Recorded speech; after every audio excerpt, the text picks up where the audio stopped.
ಒಂದು ಸಾಮಾನ್ಯ ರೈತ ಕುಟುಂಬದಲ್ಲಿ ಹುಟ್ಟಿ ದೇಶದ ಅತ್ಯುನ್ನತ ಸ್ಥಾನವಾದಂಥ ಪ್ರಧಾನಮಂತ್ರಿ ಸ್ಥಾನವನ್ನು ಅಲಂಕರಿಸಿದಂಥ ಸನ್ಮಾನ್ಯ ಶ್ರೀ ಎಚ್ ಡಿ ದೇವೇಗೌಡರ ಆಶೀರ್ವಾದದೊಂದಿಗೆ ನಾನು ನನ್ನ ಮಾತುಗಳನ್ನು ಆರಂಭಿಸ್ತಾ ಇದ್ದೀನಿ.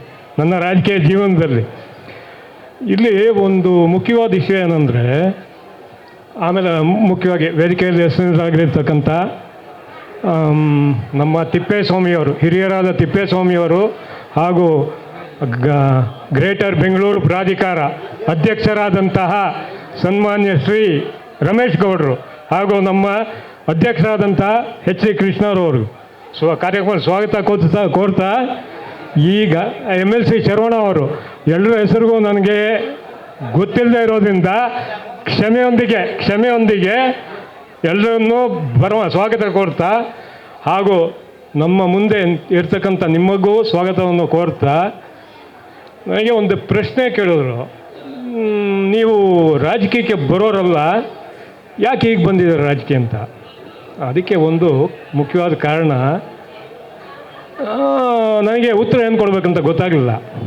ಆಮೇಲೆ ಸರಿ, ಇದು ಒಂದು ತಿಂಗಳ ಹಿಂದಿನ ಕತೆ. ಸೊ ಹಾಗಾಗಿ ಈಗ ಅದನ್ನು ಪ್ರಸ್ತಾಪ ಮಾಡಲೇಬೇಕು. ಇನ್ನೊಬ್ಬರು ಮುಖಂಡರು ಕೇಳಿದ್ರು, ಬಿದ್ದೋಗಿರೋ ಎಲ್ಲ ಗೆದ್ದೆತ್ತಿರೋ ಬಾಲ ಹಿಡಿತಾರೆ, ನೀವು ಬಿದ್ದೋಗಿರೋ ಎತ್ತನ್ನು ಬಾಲ ಹಿಡಿತಾ ಇರಲ್ಲ ಏನು ಅಂತ.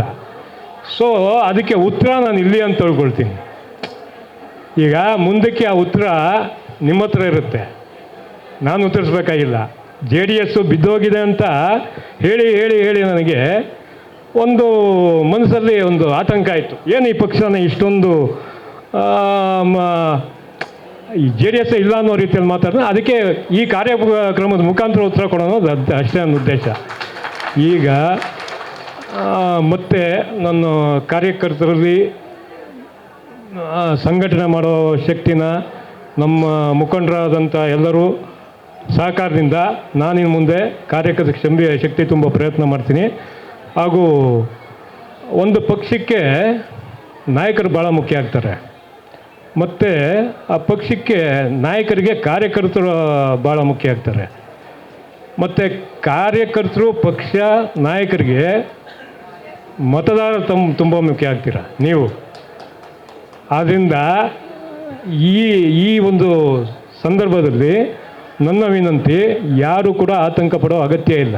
JDS ಪಕ್ಷ ಪ್ರಾದೇಶಿಕ ಪಕ್ಷ ಹಾಗೂ ಇದು ಜನವರ ಮನಸ್ಸಲ್ಲಿರ್ತಕ್ಕಂಥ ಪಕ್ಷ. ಯಾಕಂದರೆ ಕುಮಾರಣ್ಣವರು ಈ ಭಾಗದಲ್ಲಿ ಪುಟ್ಟಹಳ್ಳಿ ಒಂದು ರೋಡನ್ನು ಮಾಡಿದ ತಕ್ಷಣ ಅದಕ್ಕೆ ಮೆಚ್ಚುಗೆ ಮಹಾಪುರ ಬಂತು ಆಗ.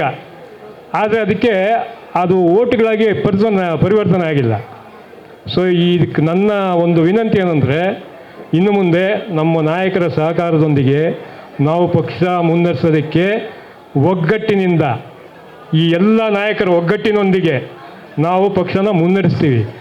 ನಮ್ಮ ಗ್ರೇಟರ್ ಬೆಂಗಳೂರು ಪ್ರಾಧಿಕಾರದ ಅಧ್ಯಕ್ಷರಾಗಿ ರಮೇಶ್ ಗೌಡರು ಇರೋದ್ರಿಂದ ಬೆಂಗಳೂರಿನ ಸುತ್ತಮುತ್ತ ಏನು ಪಕ್ಕದ ರಾಜ್ಯಗಳಲ್ಲಿ ಭಾಳಷ್ಟು ಬದಲಾವಣೆಗಳಾಗಿದೆ. ಒಂದು ಒಳಚರಂಡಿ ವ್ಯವಸ್ಥೆ ಇರ್ಬೋದು, ಒಂದಿದು ಏನು ಹೇಳ್ತಾರೆ, ಈಗ ಒಂದು ಮಳೆ ಬಂದರೆ ಬೆಂಗಳೂರು ಮುಳುಗುತ್ತೆ ಅಂತಾರೆ. ಸೊ ಹಾಗಾಗಿ ಈ ಒಂದು ಕಾರ್ಯಕ್ರಮಗಳನ್ನ ನಾವು ಕಾರ್ಯಕ್ರಮ ರೂಪಕ್ಕೆ ತರಬೇಕಾದ್ರೆ ನಮಗೆ ಶಕ್ತಿ ತುಂಬಬೇಕಾಗಿರೋರು ನಮ್ಮ ಕಾರ್ಯಕರ್ತರು, ನಾಯಕರಿಗೆ ಶಕ್ತಿ ತುಂಬಬೇಕಾಗಿರೋರು ನಮ್ಮ ಮತದಾರರು. ಸೊ ಹಾಗಾಗಿ ನಿಮ್ಮಲ್ಲಿ ದಯಮಾಡಿ ವಿನಂತಿ ಮಾಡ್ತೀನಿ, ಎಲ್ಲರೂ ಯಾವುದೇ ಒಂದು ಪಕ್ಷಕ್ಕೆ ಏನು ಅಸ್ತಿತ್ವ ಇಲ್ಲ ಅನ್ನೋದನ್ನು ದಯವಿಟ್ಟು ಯಾರು ಈ ಮೂಲಕ ಮನವಿ ಮಾಡ್ತೀನಿ, ಇನ್ನು ಮುಂದೆ ಅದು ಯಾರೇ ಕಾರ್ಯಕರ್ತರಿರಲಿ ಅದು ಪ್ರಸ್ತಾಪ ಬರಬಾರ್ದು. ಇನ್ನು ಮುಂದೆ ಪಕ್ಷ ಸಂಘಟಿಸೋಕ್ಕೆ ನಾಯಕರಿದ್ದಾರೆ, ಕಾರ್ಯಕರ್ತರಿದ್ದಾರೆ. ಸೊ ಇದೇ ಒಗ್ಗಟ್ಟಿನಲ್ಲಿ ನಮ್ಮ ಬಲ ಇದೆ ಅಂತ ನಾವು ಹೋರಾಡ್ತೀವಿ.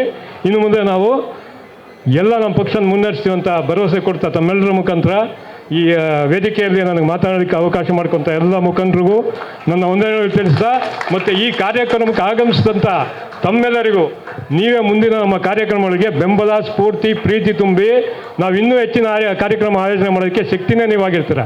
ಹಾಗಾಗಿ ಎಲ್ಲರಿಗೂ ವಂದಿಸುತ್ತಾ ನನ್ನ ಎರಡು ಮಾತುಗಳನ್ನು ಮುಗಿಸ್ತೇನೆ. ಜೈ ಕರ್ನಾಟಕ ಮಾತು.